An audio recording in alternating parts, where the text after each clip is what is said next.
In this video, I'm going to show you how to add social media share buttons in Elfsight. Let's get started. To add social media share buttons to your website, go to the Elfsight dashboard and search for the social media icons widget. Once you find it, click on the widget and wait for the editor to load. After that, choose a template that matches the style you want for your website.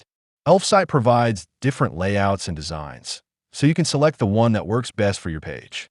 Next, choose the social media platforms you want to display, such as Facebook, Instagram, TikTok, YouTube, X, or LinkedIn. If you want to replace a social media platform with something else, simply click on the icon and edit it. Enter the URL you want visitors to open, then add the label or name of the website or platform. You can also customize the appearance of the icons by changing the size, spacing, colors, and layout directly inside the editor. Once everything is ready, click Publish. After that, select your preferred plan if needed, then copy the embed code provided by Elfsight.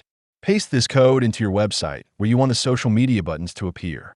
That's how you can add social media share buttons in Elfsight.